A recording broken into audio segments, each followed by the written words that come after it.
प्रिय विद्यार्थियों, नमस्कार। कैसे हो आप सभी का हमारे इस YouTube चैनल पर हार्दिक अभिनंदन और स्वागत है। आज से हम शुरू करने जा रहे हैं एक नया विषय, राजस्थान पशु परिचर भर्ती परीक्षा 2024 के अंतर्गत प्रश्न पत्र के भाग ब में लगने वाले महत्वपूर्ण प्रकरणों में से एक प्रमुख प्रकरण है पशुओं की नस्लें। जैसा कि आपने सिलेबस देख लिया होगा, सिलेबस में पढ़ा होगा कि जो पशु परिचर भर्ती परीक्षा का पेपर होगा, उस पेपर के दो सेक्शन होंगे, दो भाग होंगे। सेक्शन ए के अंतर्गत आप देखोगे कि राजस्थान का भूगोल है, संस्कृति है, राजस्थान का इतिहास है, सामान्य गणित, सामान्य विज्ञान एवं जो नवीनतम परिदृश्य हैं उनसे संबंधित प्रश्न पूछे जाएंगे। कुल प्रश्न होंगे 105। भाग ब है जो सेक्शन बी है, उसमें कुल 45 प्रश्न पूछे जाएंगे, जिनमें विशेष रूप से उस प्रकरणों में से वो प्रश्न होंगे जो पशुओं से संबंधित हैं कि पशुओं की नस्लें कौन कौन सी होती हैं, किस प्रकार पशुओं की नस्लों का चयन करते समय हमें कौन कौन सी सावधानियां बरतनी हैं। इसके अलावा हमें यह भी ध्यान रखना है कि पशुओं में कौन कौन से जो रोग आते हैं, कौन सी बीमारियां होती हैं, उनका निस्तारण कैसा किया जाए, पशु में बंध्याकरण कैसे किया जाए, प्रजनन संकरण है वो कैसे किया जाए। तो इन सभी विषयों पर आधारित भाग ब है। तो भाग ब के अंतर्गत जो हमारा पहला प्रकरण है वो है पशुओं की प्रमुख नस्लें। तो बने रहिए आप मेरे साथ अंत तक के, और इस क्लास के अंत में एक महत्वपूर्ण सूचना है वो भी दी जाएगी, तो अंत तक बने रहें।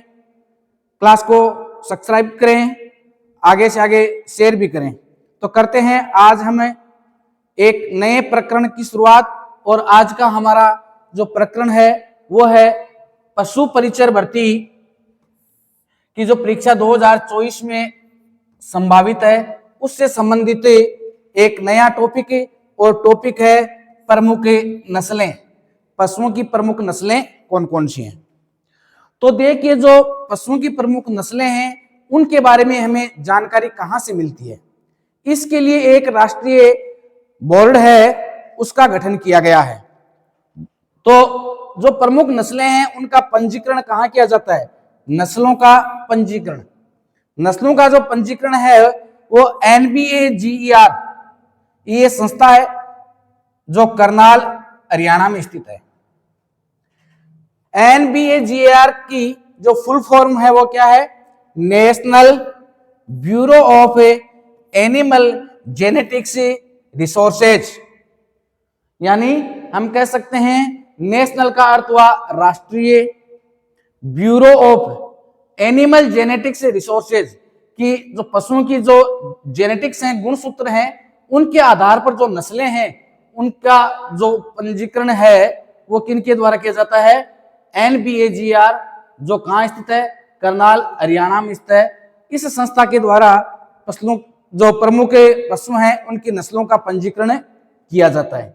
तो इस NBAGER संस्था के द्वारा अभी तक जो पशु हैं उनकी कुल कितनी नस्लें, 212 नस्लों का क्या किया गया है, पंजीयन किया गया है। अब देखते हैं कि ये 212 नस्लें कौन कौन सी हैं।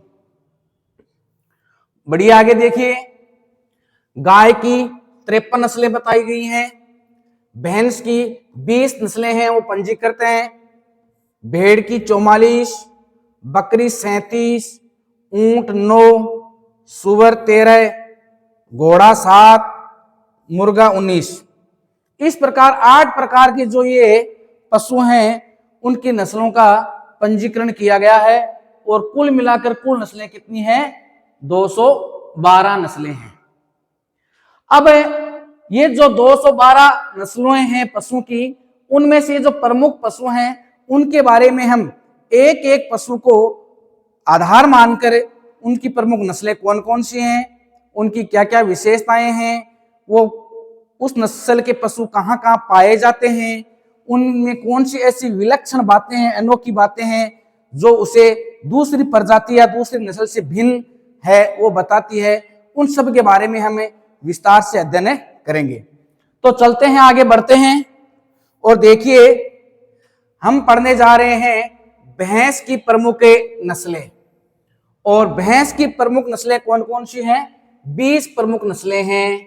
अब ये कौन कौन सी हैं देखिए, आप इस पीपीटी के माध्यम से देख रहे होंगे कि जो पीपीटी में भैंसें दिखाई गई हैं वो अपने आप में एक दूसरे से भिन्न हैं।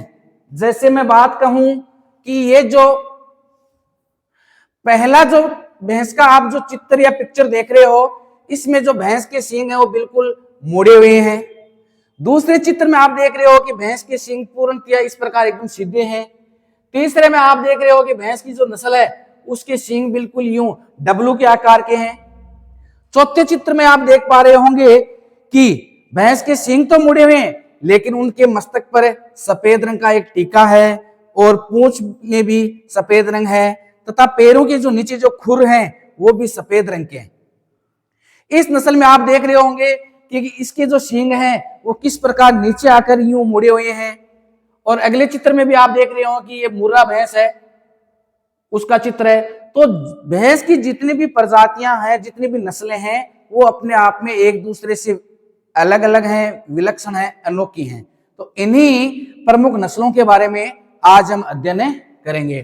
तो हम पढ़ने जा रहे हैं पशु परीक्षण भर्ती परीक्षा के अंतर्गत लगने वाला महत्वपूर्ण प्रकरण पशुओं की नस्लें। और पशुओं की नस्लों में आज हम पढ़ रहे हैं भैंस है जो पशु, उस प्रजाति की प्रमुख नस्लों के बारे में। बढ़ते हैं आगे। सबसे पहले हम पढ़ेंगे मुर्रा समूह की जो भैंसें हैं उनके बारे में। मुर्रा समूह है, उस समूह की जो भैंसें हैं उनके बारे में। अब ये जो मुर्रा समूह है इसमें भी एक नहीं 2-3 प्रकार की जो नस्लें पाई जाती हैं। उनमें से पहली नस्ल है मुर्रा नस्ल। आप इस चित्र के माध्यम से देख पा रहे होंगे कि यह होती है भैंस की मुर्रा नस्ल, जिसके सींग होते हैं वो बिल्कुल यूं जलेबी की तरह मुड़े हुए होते हैं।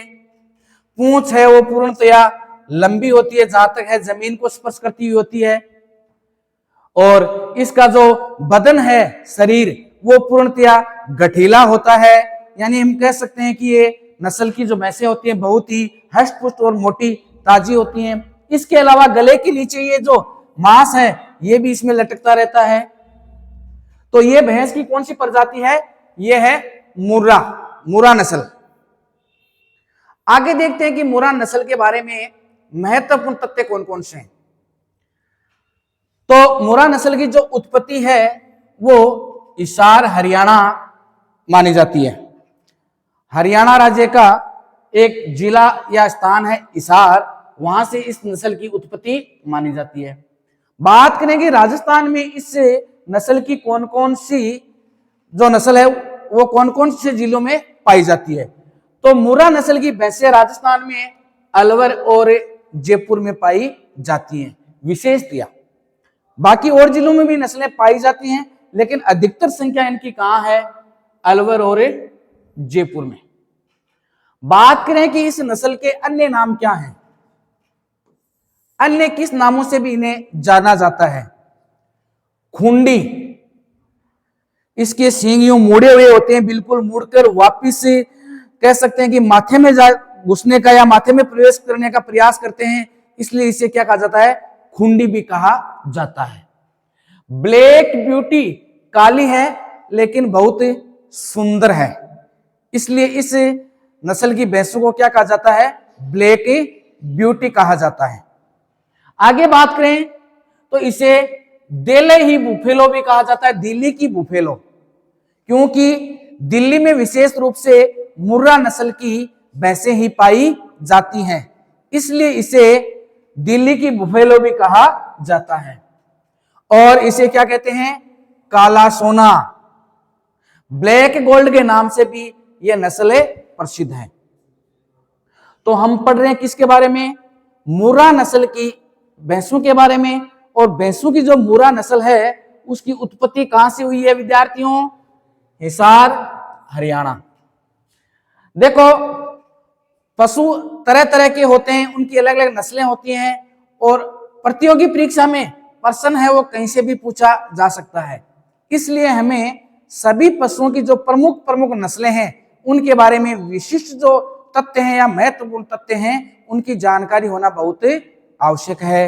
ये हमें पता है कि पशु परीक्षा भर्ती परीक्षा है वो एक बड़े पैमाने पर होने जा रही है और जिसमें प्रतिभागी भी बहुत है, कंपटीटर बहुत है, इसलिए निश्चित रूप से कंपटीशन है वो भी टफ ही होगा। अतः उस टफ कंपटीशन को देखते हुए हमें विशेष तैयारी करनी है।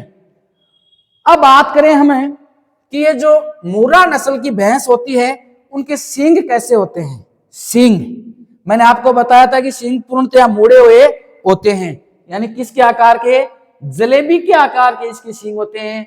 सींग होते हैं वो कैसे होते हैं, जलेबी नुमा होते हैं।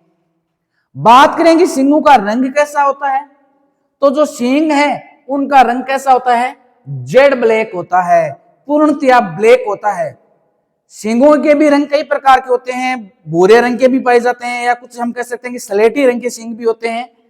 तो जो ये मुर्रा नस्ल है उसके जो सींग हैं वो किसके हैं, जेड ब्लैक कलर के, पूर्णतया ब्लैक रंग के हैं। अब बात करें मुर्रा नस्ल के बारे में और कि भैंसों में सर्वाधिक दुग्ध उत्पादन वाली नस्ल कौन सी होती है, मुर्रा नस्ल होती है। इसीलिए ही इसे क्या कहा जाता है, ब्लैक गोल्ड, काला सोना कहा जाता है। वैसे काला सोना शब्द है वो कई अन्य पदार्थों के लिए भी प्रयुक्त होता है। अफीम को भी काला सोना कहते हैं और जो पेट्रोलियम है उसे भी काला सोना कहा जाता है। पशुओं में काला सोना किसके लिए प्रसिद्ध है, भैंस के लिए। सर्वाधिक ये दूध देती है, देखिए 2000 से 2200 लीटर एक ब्यात में ये दूध देती है, यानी जो 9 महीने के आसपास का जो ब्यात समय होता है दूध देने का, उस 9 या 10 महीने के समय में ये 2000 से 2200 लीटर तक दूध देती है। बात करें भैंसों की नस्लों में तो ये भैंस की सर्वश्रेष्ठ नस्ल ये मुर्रा ही मानी जाती है। भैंसों की जितनी भी नस्लें हैं उनमें से सर्वश्रेष्ठ नस्ल कौन सी मानी जाती है, मुर्रा की नस्ल मानी जाती है। बात करें कि भैंस के इस दूध में वसा कितनी होती है, फैट की मात्रा कितनी होती है, तो मुर्रा नस्ल की जो भैंसें होती हैं उनके दूध में फैट की मात्रा बहुत ज्यादा होती है, 7 से 7.5 तक फैट की मात्रा होती है। यानी इनका जो दूध होता है उस दूध में वसा की मात्रा बहुत ज्यादा पाई जाती है और विशेष रूप से ये जो नस्ल है वो घी उत्पादन के लिए बहुत ही प्रसिद्ध मानी जाती है। दूध व घी के कारण व्यापारिक दृष्टि से ये महत्वपूर्ण है। क्यों, हमें यह पता है कि जब किसी पशु के दूध में वसा की मात्रा, फैट की मात्रा ज्यादा होगी तो निश्चित रूप से घी भी उसका बहुत ही अत्यधिक फैट वाला होगा, तो व्यापारिक दृष्टि से वो अपने आप ही क्या होगी, महत्वपूर्ण होगी। इसका जो माथा और पूंछ होता है वो कैसा होता है, सुनहरा होता है, यानी सोना गोल्ड रंग का होता है। माथे पर भी हल्के हल्के सुनहरे जैसे बाल होते हैं और जो पूंछ होता है उसमें भी सुनहरे बाल होते हैं। तो ये थी भैंस की पहली नस्ल, किस समूह में, मुर्रा समूह में भैंस की जो पहली नस्ल है वो है मुर्रा। अब देखते हैं दूसरी नस्ल के बारे में।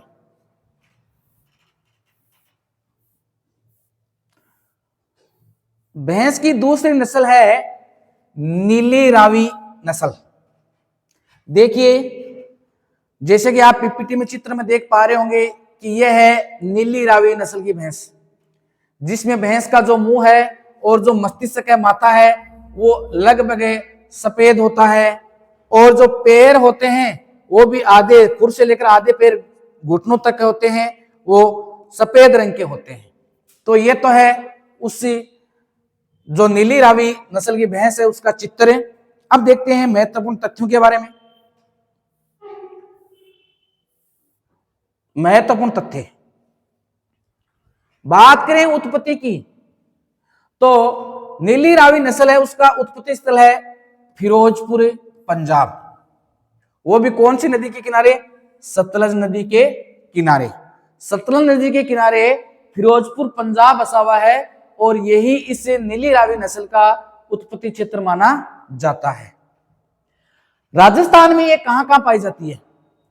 राजस्थान में बाड़मेर, जैसलमेर, जालोर और हनुमानगढ़ जो जिले हैं इस क्षेत्र में ये नस्ल पाई जाती है। बात करें कि इस नस्ल के अन्य नाम या उपनाम क्या क्या हैं, अर्थात इसे और किस अन्य नामों से, किन अन्य नामों से जाना जाता है। तो देखिए, बात करें अन्य नामों की तो इसे पंच कल्याणी भी कहते हैं और पंचभद्रा भी कहते हैं। इसका जो सिर है, चेहरा और जो मज्जल पैर होते हैं और पूंछ है उस पर 5 सफेद क्या पाए जाते हैं? निशान पाए जाते हैं। इसलिए इसे क्या कहा जाता है? पंचभद्रा कहा जाता है। सिर पर, चेहरे पर, मंझला जो बीच का पैर होता है पैर, उस पर मंझला पैर पर, पूंछ पर, इन पर 5 सफेद क्या पाए जाते हैं? निशान पाए जाते हैं। बात करें कि दुग्ध उत्पादन में या दुग्ध के प्रदान करने में ये जो भैंस की नस्ल है उसका कौन सा स्थान है? दूसरा स्थान है। इससे पहले हमने पढ़ा था कि प्रथम स्थान पर दुग्ध उत्पादन की दृष्टि से कौन सी नस्ल है? मुर्रा नस्ल है। द्वितीय स्थान पर है नीली रावी। बात करें इसमें वसा की मात्रा कितनी होती है, इसके दूध में फैट की मात्रा कितनी होती है, तो जो नीली रावी भैंस की नस्ल है उसके दूध में वसा की मात्रा 4.5 से 5 तक होती है। दुग्ध काल सबसे कम होता है इसका, यानी ये पूरे एक दांत में 250 दिन ही दूध देती है। औसतन है ये, दूध काल इसका बहुत कम है। तो ये हमने पढ़ा किस नस्ल के बारे में? नीली रावी नस्ल के बारे में। अब आगे हम पढ़ते हैं गुजराती समूह है। पहला जो समूह था वो था मुर्रा समूह है। अगला जो समूह है वो है गुजराती समूह है। नाम से ही पता है कि इस गुजराती समूह में वही नस्लें शामिल होंगी जो गुजरात क्षेत्र के आसपास के क्षेत्र में पाई जाती हैं। और जो गुजराती समूह है उसमें पहली नस्ल है सूरती। देखो, सूरती जो शब्द है वो किससे बना है? सूरत से बना है। और आपको यह पता है कि सूरत कहां है? गुजरात में। वस्त्र नगरी भी है सूरत, गुजरात की प्रसिद्ध है। तो सूरत कहां है? गुजरात में है। और जो गुजराती समूह है उसकी पहली नस्ल है सूरती, जिसे चरोतरी या ननियादी या हम कह सकते हैं नडियादी, नडियाद क्षेत्र है ना, उस क्षेत्र में ये पाई जाती है, इसलिए इसे नडियादी भी कहते हैं या चरोतरी भी कहा जाता है। उत्पत्ति, इसकी उत्पत्ति कहां है? गुजरात में मानी जाती है। ही गुजरात में भी गुजराती समूह की नस्ल है तो निश्चित रूप से उत्पत्ति भी कहां होगी? गुजरात में। अब बात करें कि राजस्थान में यह नस्ल कहां पाई जाती है, तो प्रिय विद्यार्थियों आपको यह पता होना चाहिए कि राजस्थान के 2 जिले ऐसे हैं जिनकी सीमा गुजरात के साथ लगती है। और भी जिले पश्चिमी राजस्थान के, लेकिन दक्षिणी राजस्थान के 2 जिले हैं। और अब बात करें लेटेस्ट तो हम 3 कह सकते हैं, प्रतापगढ़ जिला और बन गया है। तो विशेष रूप से जो डूंगरपुर और बांसवाड़ा 2 जिले हैं दक्षिणी राजस्थान के, जिनकी सीमा गुजरात से लगती है, इसलिए इन क्षेत्रों में भी ये नस्लें पाई जाती हैं। अब बात करें कि जो गुजराती समूह की सूरती नस्ल की जो भैंसें हैं उनके शारीरिक बनावट कैसी है, किस प्रकार की इसके शरीर की रचना है। बात करें तो इसमें जबड़े पर दोनों ओर सफेद दाहरियां मिलती है। जो जबड़ा होता है मुंह, उसके दोनों ओर कैसे रंग की? सफेद रंग की धारियां पाई जाती हैं। इसका जो पेट होता है वो किसके समान होता है? नाव के समान होता है। वेरलेज शेप के आकार का होता है। नाव, नौका होती है ना, उस नौका के आकार का यूं इसका क्या होता है? पेट होता है। सींग होते हैं, सींग वो हंसिया के आकार के होते हैं, साइकिल शेप। हंसिया। हंसिया आपने देखा होगा, जो किस काम आता है, फसलों को काटने के काम में आता है। इस प्रकार की आकृति होती है हंसिया की। तो ये हंसिया के आकार के इसके क्या होते हैं, सींग होते हैं। बात करें कि इस नस्ल की भैंसों का जो रंग है वो कैसा होता है, तो हल्का काला रंग होता है, पूर्णतया काला नहीं होता है। पूर्णतया काला होता है मुर्रा नस्ल की भैंसों का, इसीलिए इस नस्ल को ब्लैक ब्यूटी भी कहा जाता है। लेकिन जो ये नस्ल है सूरती, इस नस्ल की जो भैंसें हैं उनका जो रंग होता है वो हल्का काला रंग होता है। इसे सिटी बफेलो भी कहते हैं। सिटी यानी शहर में पाई जाने वाली बफेलो यानी भैंसें, इसे सिटी बफेलो भी कहा जाता है। सबसे सुंदरतम नस्ल मानी जाती है ये। नर हैं वो कृषि कार्य के लिए उपयुक्त हैं। नर यानी भैंसा, भैंस स्त्रीलिंग है और पुल्लिंग होते हैं भैंसा नर, भैंस मादा है। जो भैंसा होता है वो कृषि कार्य के लिए उपयुक्त माना जाता है। तो ये थी कौन सी नस्ल है, सूरती नस्ल। आगे बढ़ते हैं। गुजराती समूह के अंतर्गत है हमारी दूसरी महत्वपूर्ण नस्ल है, वो है मेहसाना नस्ल। मैं कह सकता हूं कि ये जो नस्ल है वो कौन सी नस्ल है, संकर नस्ल है, क्योंकि दो नस्लों के मिश्रण से ये नस्ल बनी हुई है। एक तो मुर्रा और दूसरे सूरती, दो नस्लों हैं, उनके संक्रमण से, प्रजनन से ये कौन सी मेहसाना नस्ल बनी हुई है। क्षेत्र मेहसाना गुजरात। गुजरात जो राज्य है उसका एक जिला है मेहसाना, वह उसका उत्पत्ति क्षेत्र है। राजस्थान में ये जालोर और सिरोही। आपको पता होगा कि राजस्थान की जो जालोर और सिरोही हैं वो मेहसाना और आबू रोड वाला जो क्षेत्र है वो उस क्षेत्र के आसपास सीमा बनाता है, गुजरात से टच करता है। इसलिए जो मेहसाना में पाई जाने वाली नस्लें हैं वो राजस्थान में जालोर और सिरोही में पाई जाती हैं, क्योंकि जालोर और सिरोही राजस्थान के दक्षिण पश्चिम जिले हैं और दक्षिण पश्चिम जिले हैं वो गुजरात के मेहसाना और साणंद और इसके अलावा जो डीसा है उससे इनकी सीमाएं लगती हैं। इसलिए मेहसाना में जो पाई जाने वाली नस्लें हैं वो राजस्थान में जालोर और सिरोही में पाई जाती हैं। ये हमें इस बात का पता है कि जब दो राज्यों की सीमाएं जहां स्पर्श करती हैं तो उनकी संस्कृति का परस्पर क्या होता है, आदान प्रदान होता है। इसलिए पशुओं की नस्लें हैं उनका भी आदान प्रदान होता है। ये तो आप भी जानते हो कि जैसे उत्तर भारत में गंगानगर की जो प्रमुख नस्ल है उसको क्या बांसवाड़ा वाला ले जाएगा वहां, नहीं, वो तो अपने नजदीकी जो क्षेत्र है वैसी ही नस्ल है वो खरीदेगा। तो वो राजस्थान के गुजरात की नस्ल, राजस्थान के जो गंगानगर है उसकी नस्ल न लेकर वो गुजरात की नस्ल की पशु है वो खरीदेगा। इसलिए जो जिस राज्य की सीमा के साथ संपर्क में होते हैं तो वहां में पाए जाने वाली जो नस्लें हैं वो राजस्थान में भी पाई जाती हैं। ये संकर नस्ल है जो कि मुर्रा और सूरती नस्लों के संकर प्रजनन से उत्पन्न की गई है।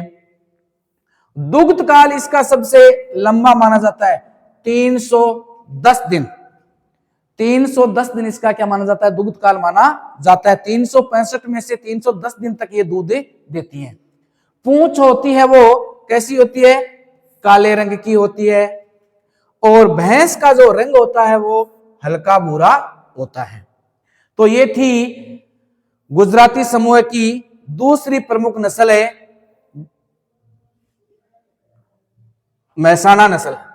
अब हम पढ़ते हैं गुजराती समूह की तीसरी नस्ल है, वो है जाफराबादी। चित्र में आप देख पा रहे होंगे कि ये जो जाफराबादी नस्ल है इसकी विशेष खासियत ये, इसकी सींग नीचे होते हैं और नीचे जाकर फिर यूं मुड़ते हैं। ये है जाफराबादी नस्ल। महत्वपूर्ण तथ्य, क्षेत्र काठियावाड़, गुजरात का जो गिर जंगल है उसमें पाए जाने वाली ये नस्ल है। मैं आपको बता दूं कि गिर है वो भी एक पशु की नस्ल है, लेकिन वो भैंस की न होकर किसकी है, गाय है। उसकी प्रमुख नस्ल है कौन सी? गिर। गिर क्षेत्र है वो गुजरात में है, और वहां के जो आसपास का जो क्षेत्र है वहां जो गायों की नस्ल पाई जाती है वो कहलाती है गिर। तो ये जो हम पढ़ रहे हैं जाफराबादी, तो जाफराबादी जो नस्ल है उसका क्षेत्र है काठियावाड़ है, गुजरात। सबसे भारी व बड़ी भैंस होती है, वजन में ये सबसे भारी होती है, शरीर के आकार में ये बहुत बड़ी होती है। इसे मिनी एलिफेंटा या मिनी एलिफेंट अर्थात छोटा हाथी भी कहा जाता है। काला सोना के नाम से कौन सी प्रसिद्ध थी? मुर्रा। ब्लैक ब्यूटी के नाम से कौन सी प्रसिद्ध थी? मुर्रा। दिल्ली बफेलो के नाम से कौन सी प्रसिद्ध थी? मुर्रा। बात करें कि जो मिनी यानी छोटा, एलिफेंट यानी हाथी के नाम से, छोटा हाथी के नाम से कौन सी प्रसिद्ध है? तो वो है जाफराबादी नस्ल। माथा इसका कैसा होता है? गुमंदाकार होता है, गुमंद के आकार का होता है। गुमंद जानते हो कि मंदिरों के ऊपर जो बने होते हैं वो क्या कहलाते हैं? तीखे जो गुमंद होते हैं, गुमंदों के आकार का इसका क्या होता है? माथा होता है। इस नस्ल को सर्वश्रेष्ठ मादा पुरस्कार 2011 में मिला है। 2011 में इस नस्ल को सर्वश्रेष्ठ मादा पुरस्कार दिया गया है। कान कैसे होते हैं? ड्रॉपिंग हॉर्न शेप में माने जाते हैं, अर्थात लंबे और नीचे की तरफ पे झुके हुए होते हैं। आगे देखिए, चौथी नस्ल है बन्नी।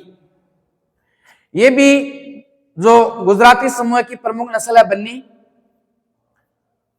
बन्नी के बारे में महत्वपूर्ण तथ्य देखिए। उत्पत्ति है सिंध प्रांत, पाकिस्तान। आकार इसका मध्यम व बड़ा होता है। शरीर में बाल अधिक होते हैं। त्वचा पतली व मुलायम होती है। इसका माथा लंबा होगा। सींग मुड़े हुए होते हैं। आंखें काली व चमकदार होती हैं। और इसकी विशेष खासियत क्या है कि प्रमुख शारीरिक विशेषता इसकी यही है कि गले के नीचे जालदार मांस नहीं होता है। आप देखते हो कि भैंसों में अमूमन गले के नीचे यूं जालदार लटकता हुआ मांस होता है, यहाँ वो मांस इस नस्ल की जो भैंसें हैं उनके नहीं पाया जाता। ये इसकी क्या है? विशेषता है। तो विद्यार्थियों, आज हमने पशु परिचर भर्ती परीक्षा के अंतर्गत भाग 2 सेक्शन बी के अंतर्गत जो कुछ टॉपिक्स लगते हैं जो विशेष रूप से पशुओं से संबंधित हैं, उनमें से जो पहला टॉपिक है पशुओं की प्रमुख नस्लें, उनके बारे में हमने पढ़ा। आज हमने जो भैंस पशु है उसकी कुछ नस्लों के बारे में अध्ययन किया। बाकी जो शेष नस्लें बच गई हैं उनके बारे में हम पढ़ेंगे अगली क्लास में।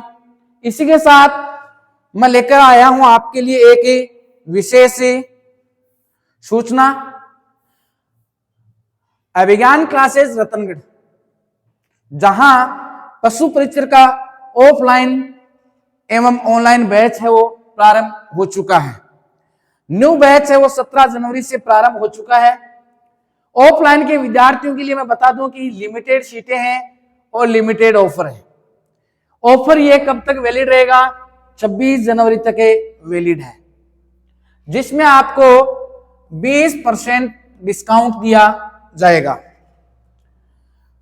जो भी विद्यार्थी पशु परिचर भर्ती परीक्षा से संबंधित पाठ्यक्रम है वो करना चाहते हैं, प्रवेश लेना चाहते हैं, तो ये जो नीचे स्क्रीन पर नंबर दिए गए हैं इन पर आप कॉल करके संपर्क कीजिए। और बाकी जानकारी है वो हमारे जो अभिज्ञान क्लासेस टेलीग्राम का जो चैनल बना हुआ है उसमें भी आप देख सकते हैं, और यूट्यूब चैनल है उसमें भी हमारी बहुत सारी कक्षाएं हैं वो पहले से अपलोड की गई हैं, तो आप उन्हें देखिए और अपने सपनों को साकार कीजिए। इसी आशा के साथ धन्यवाद।